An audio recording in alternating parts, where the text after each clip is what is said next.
Well, hello there. It's been a long time since I've seen you. This is Shane from Shane's Books and Review, and I hope you are having a fantastic day today. Okay, I can keep a straight face. Today's book is going to be Don't Touch the Blue Stuff by Dirks, which is book 2, and where the hell is Tesla? I have finished it. Man, it's funny. It's good sci-fi. There's some interesting and different things in there. Do I think that it is worth looking into? I certainly do. But don't let that be the stop point. Here's why. There's all kinds of other things to know about this book, and since this is the discussion video, I did ask questions about it. Let's see some of those responses. Oh, by the way, my shirt might change whenever I do this. Slightly in the future, Shane. And I asked you guys to leave some comments on the Monday video to see what you had question-wise. I was really surprised. I got a comment from someone, and it was Dirks himself. Yes, the man, the legend, the author of the book we're talking about today. Thanks for the comment. And back to slightly in the past me. Hello, Shane and friends. First, Shane, thanks again for the over-the-top and awesome video reviews for my 2 books, the 2 in the Tesla series. Keep that up. You're doing great. And for you and anyone that's listening or watching this video, there is a 3rd Tesla book coming out. I don't know when. It's mostly up here right now, so I don't know when it's going to happen, but it is happening. And I have an exclusive just for viewers of Shane's book reviews. The new book may remind you ever so slightly of Star Trek IV, The Voyage Home.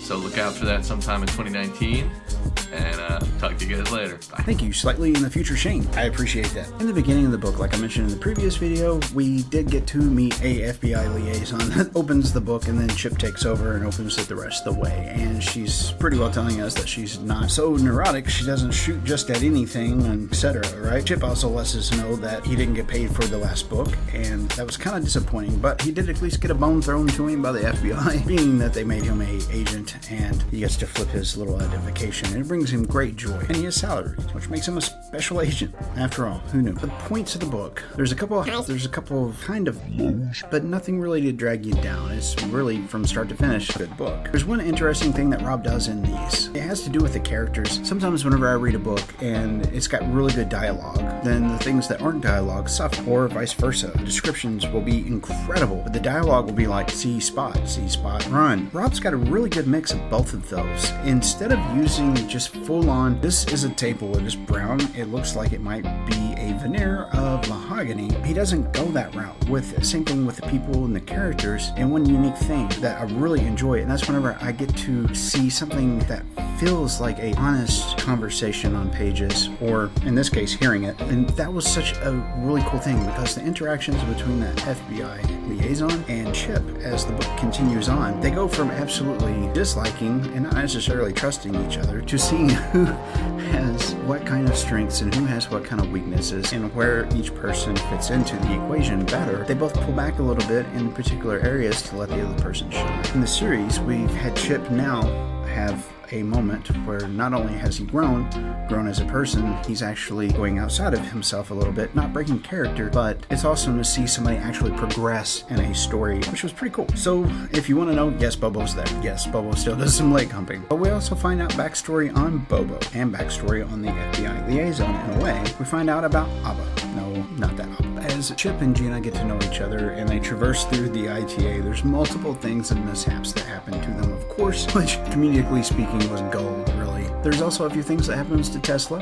which were quite funny as well. A very unique way of using time to replenish items. In the opening of the book, Chip is getting married. Finally he's getting married. All those emails that he sent. As he's standing at the altar, the guy says, "Does anybody object?" And Chip starts looking around for the stupid thing to happen, and it doesn't. And then they start to continue, and then the stupid thing happens, which, oh my goodness, can I relate to that sort of a thing? Gina comes in to bust up the wedding to get Chip to go into the ITA, because apparently Pete's having an issue, or he's missing, or they don't know because he's not responding anymore. And there was a troubling reading on this thing that they used to measure the ITA. As she's trying to pull Chip out of his wedding, he's like, no, come on, chill out. He's trying to get the priest to hurry up. Finally, he says, "You're married." His wife goes up and kind of puts it to Gina, which was awesome. Chip and Gina take off and they go to visit with May. Meg, which is, of course, Peter's girlfriend from the world where everybody weighs about 40 pounds.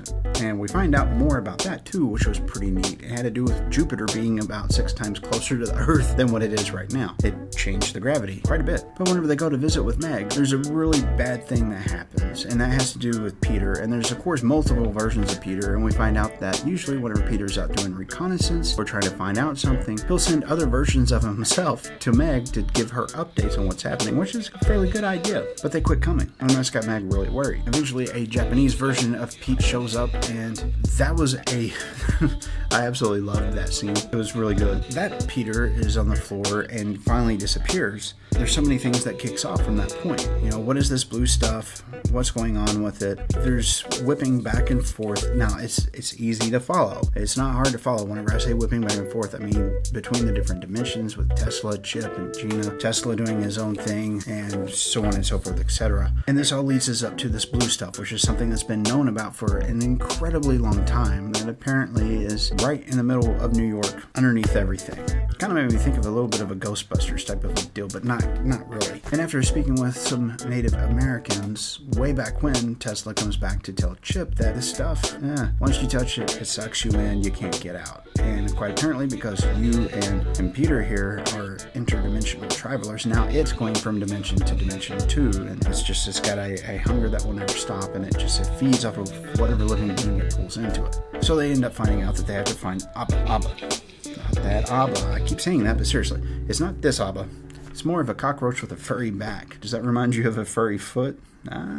Yes. So that comes to the backstory of Bobo, and I'm not going to tell you that because it was joyous and it was fun. But I would like to know what you think about these sorts of things. I mean, this is kind of a really unique and different kind of a book. Instead of it being so much of a hard science book, it's more delightful and funny. And quite personally, at this point, I really needed something like that to lift me up a little bit, and it did not fail me whatsoever. Now, whenever we get into talking about like metaphors or this or that or the other, of course there's that underlying message about life is love. Love is life. Chip has to come up with a way to defeat this blue stuff. He has to come up with a way to get his friend Peter back. He has to come up with a way to keep this bratty little king to not start World War III, and then ends up sending the missiles, the nukes as it were, with his butt whenever he sets down on the red button on this small king's desk. Which, again, Murphy, dude, there it is. But whenever it comes to like symbolism and metaphors and all that, there's not a whole lot of that in this book, because sometimes that's exactly what we need. And if that's what you're looking for, this book fits it. It's comedic, it's funny, it's not necessarily lovey-dovey, but it does show the appreciation of life and the appreciation for having other people in your life that are special to you, that Chip has learned throughout his life, and how special his friends really are to him. As I mentioned in the previous video, I do have Audible affiliate links down there, so if you want to get a free book and this be your first free book, awesome, that's where you do it, and I will have a link to it if you're a Kindle reader, so that you can get it there as well. And if you happen to follow those, it will help us grow, and that would be awesome. Am I asking you to do it? No. But if you happen to do it, awesome. Thank you. And the reason why I bring that up, instead of just picking up a book and reading it this time, I simply just downloaded it off of Audible and listened to it.